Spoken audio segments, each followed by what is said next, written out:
Hello, I'm Terry Kellums. Welcome. Let's see if we can get some people on here. I have had a crazy day today.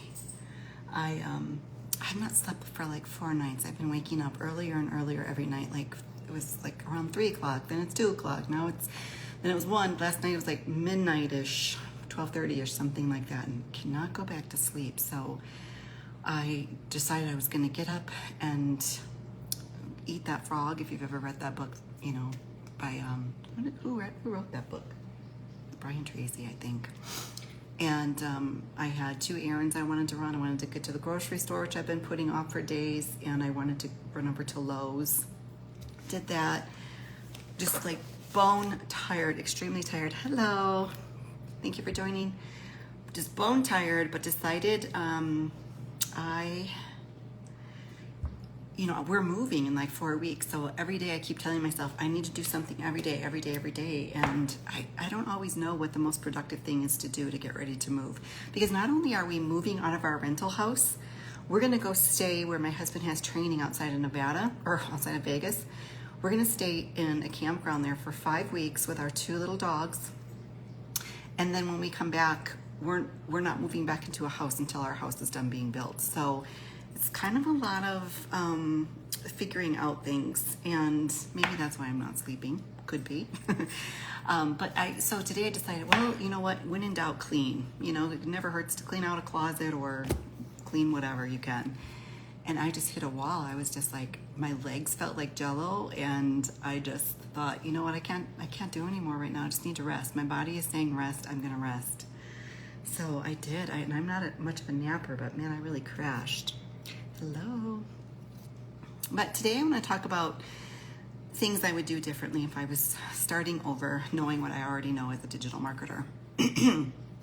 So when I started, yes, it does make the moving process easier. I kind of do the same thing when I'm going on vacation. Like, I just want all the laundry done and I want the whole house to be clean. And then I feel like then my brain won't be distracted by everything else going on, and I can just like focus on unpacking. So thank you for affirming that for me. I appreciate that so much.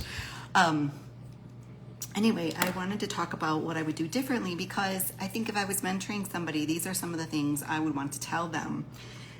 And the first one is kind of ties in a little bit what I said yesterday, and just being like totally transparent, is the first thing I would do is I wouldn't buy a course and not finish it. So what I did at the end of December last year, I had been doing my podcast for 3 years because I didn't know how to market it. It wasn't growing. The costs of running the podcast felt like they were increasing, along with everything else in the world, right? And I was really starting to feel like I wasn't making the impact I wanted to make. My podcast wasn't growing. I felt like I had tried everything. I was DIYing all my learning and not really getting anywhere. It was just felt like a vicious circle. I was getting super frustrated, and I just knew I was about done. Like I was starting to see signs that it had run its course. 3 years of doing it, and I just didn't feel like I wanted to continue to do it. And I think because of the frame of mind I was in, I was very much ready to do something new. I was very much ready to just like have a really great idea, come to me and just be like, yes, that's what I'm going to do next. I needed a new purpose. And I've been following this lady for quite a while on both Instagram and Facebook, I believe. And she was pretty successful in her MLM. And then she started talking about how she was making this pivot, and she was doing this new program, doing this new thing. And it was helping her with like sales leads and multiple streams of income. And I think I just got really like shiny object syndrome. And I didn't really think about it a lot. I did some, but not as much I probably normally would have. I think I was just like in that like very quick decision mode. I got myself to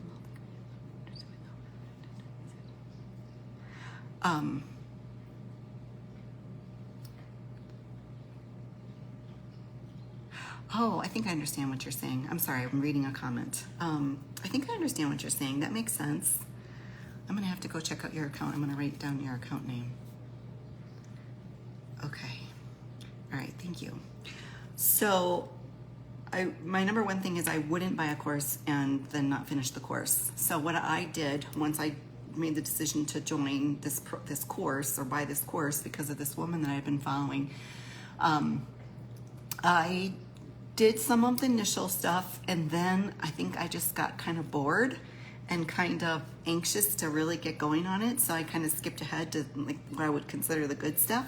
I was just really super anxious to get started. And, you know, when I said yesterday that one of the most important things you need to do to grow it as a person and develop yourself personally is to really get to know yourself and to understand what your habits are and your strengths and your things that aren't strengths, and just kind of like own them so that you can be aware of them. And I wouldn't say I have ADHD, but I really have a hard time sitting still and sitting and listening and concentrating for like long periods of time. So I know I need to like break things up and do things, hello there, and do things in chunks. That's why when I developed my workday for digital marketing, I knew there was no way. When she talked about this blueprint for a 2-hour workday, I knew there was no way I was sitting there for 2 hours straight and focused and concentrating and doing my best work 2 hours in a row. Well, thankfully you don't have to. So like today, for example, because I started out telling you about my day at the beginning of the video today, I already had like probably 75% of my video that I do every morning. I already had 75% of it done because yesterday, for some reason, I had been listening to some of my modules and like I got like 3 ideas while I was listening, and I'd already started this video. So I probably worked 15 minutes this morning because my video was done pretty quickly. I just had to finish up my caption and make sure everything was all, you know, looked good. Hi there. And, you know, make sure my caption, proofread my caption, sent it off, and then I spent some time scrolling, engaging with other people. So I wouldn't ever recommend not finishing the course.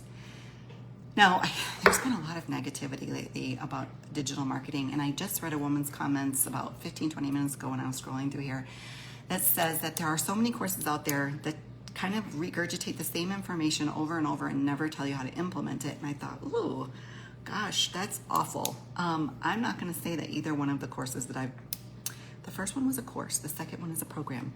I wouldn't say that either one that I've been involved with doesn't tell you how to implement things. So I don't know if she was just being facetious or what she was getting at, but I would definitely want to finish the course from start to finish.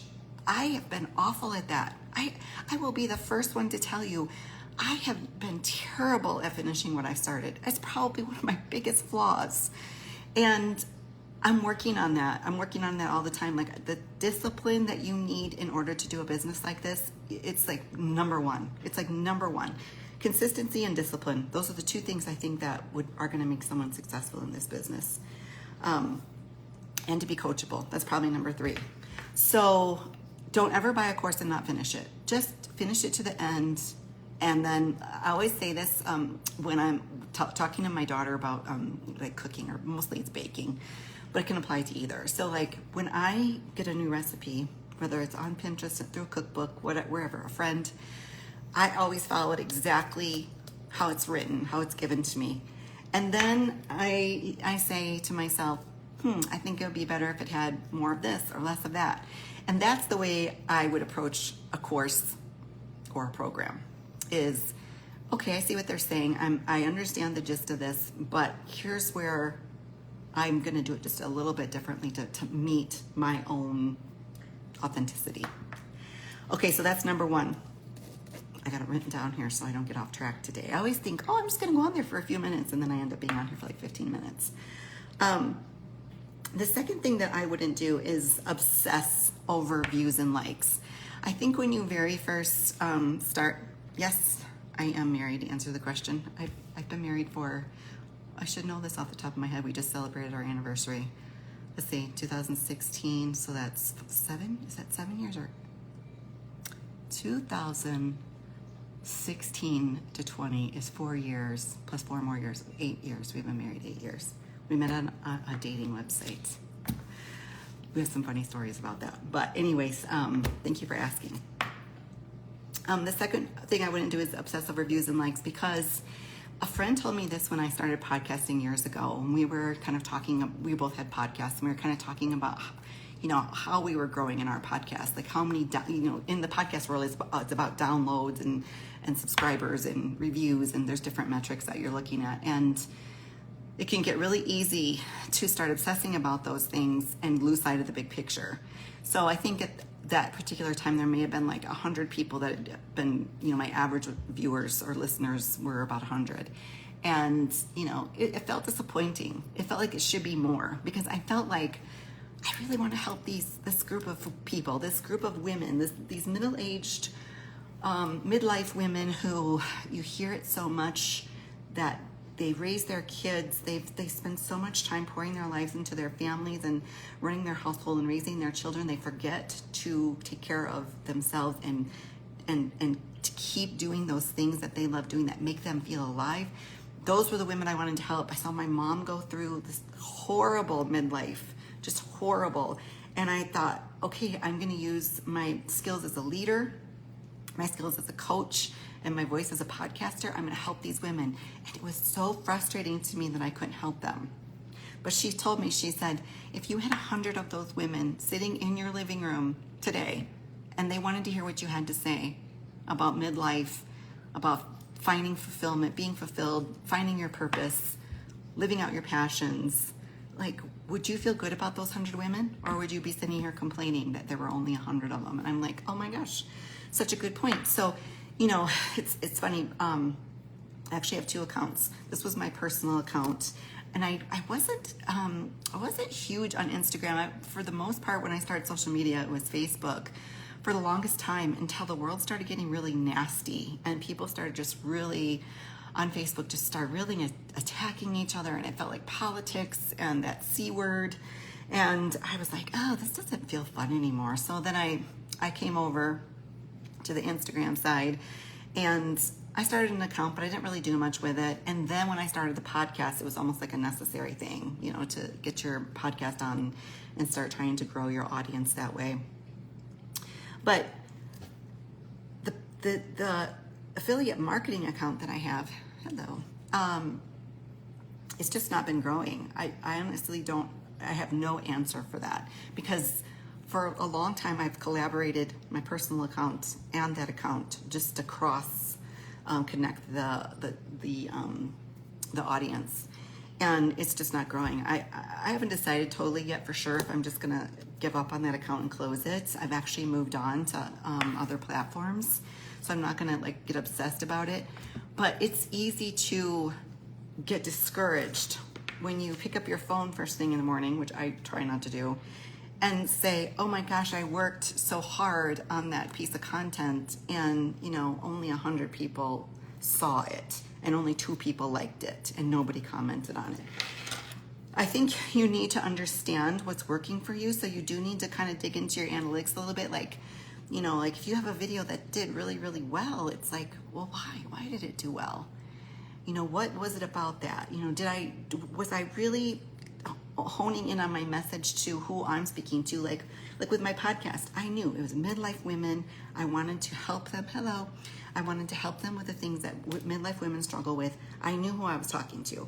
I knew when I had someone approach me to be a guest on my show, whether or not they fit in with the confines of, how is this going to help a midlife woman? How is she going to get value out of this episode?